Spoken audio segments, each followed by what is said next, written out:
Hello friends and my dear students, welcome to our channel. मैं राजेंद्र मंडलोई आपका हमारे channel पर स्वागत करता हूं। आज के इस वीडियो में हम बात करेंगे अर्धवार्षिक परीक्षा 2021-22 विषय हिंदी कक्षा 11वीं।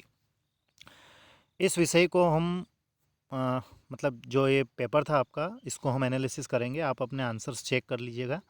यदि आपको किसी प्रकार का कोई डाउट या कोई क्यूरी रहे तो आप विदाउट एनी हेजिटेशन कमेंट्स कर सकते हैं।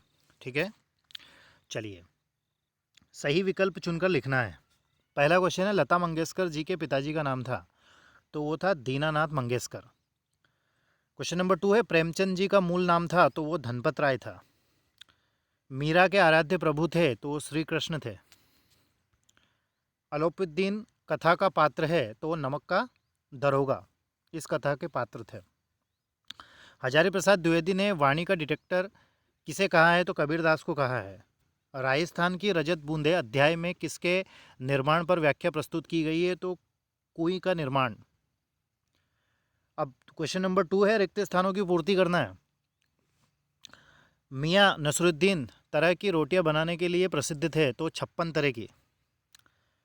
मन्नू भंडारी द्वारा रचित पटकथा एक बहुचर्चित है, तो वो है रंगमंच नाटक। ठीक है, भारतीय गायिकाओं में को बेजोड़ गायिका कहा गया है, तो लता मंगेशकर को कहा गया है। अर्थ की दृष्टि से वाक्य के भेद हैं, तो वो 8 हैं।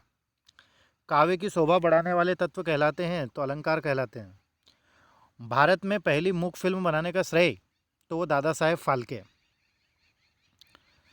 अगला है, जिसके समान कोई दूसरा ना हो उसको अद्वितीय कहते हैं, यूनिक। अब सही जोड़ियाँ बनाना है। जो राजस्थान की रजत बूंदे, तो अनुपम मिश्र। जनसंचार का माध्यम, तो इंटरनेट। एक साप्ताहिक डायरी, तो इसका जो आंसर होगा वो होगा संपादन। वे आँखें, सुमित्रानंदन पंत। वाक्य का प्रकार, तो वो होगा विधिवाचक। और पुनरुक्ति, रुकती है ना, प्रकाश अलंकार, तो होगा विधिवाचक। माफ़ कीजिएगा, धीरे धीरे। अगले क्वेश्चन की ओर चलते हैं। सत्य असत्य बताना है। तो स्पीति हिमाचल प्रदेश के लाहौल स्पीति जिले की तहसील है, तो ये सत्य है। बीजक सूरदास की रचना है, तो ये असत्य है। सुमित्रानंदन पंत छायावाद के प्रमुख स्तंभ हैं, ये सत्य है। और भारत में टेलीविज़न की शुरुआत 15 सितंबर 1959 को हुई, ये भी सत्य है। भागीरथी, मंदाकिनी, सुरसारी इत्यादि शब्द गंगा के पर्याय हैं, सत्य है। अश्रु शब्द का तद्भव आँख है, ये भी सत्य है। अब एक शब्द एक वाक्य में उत्तर देना है। तो पहला जैसे पार्लर पानी और पाताल पानी के बीच का तीसरा रूप कौन सा है, तो वो रोजानी पानी। छंद कितने प्रकार के होते हैं, तो 2। रस के कितने अंग, 4। जनसंचार के कोई 3 माध्यम लिखिए, तो टीवी, रेडियो, इंटरनेट। मेरे तो गिरधर गोपाल पंक्ति किस कवित्री की हैं, पंक्ति किस कवित्री की हैं, तो मीराबाई। और गलता लोहा गद्य की कौन सी विधा है, तो कहानी। और दोहा में कुल कितनी मात्राएं होती हैं, तो 24 होती हैं। ठीक है, और बाकी ये क्वेश्चन दिए गए थे, है ना, तो इनको आपने अच्छे से लिखा ही होगा, आई होप।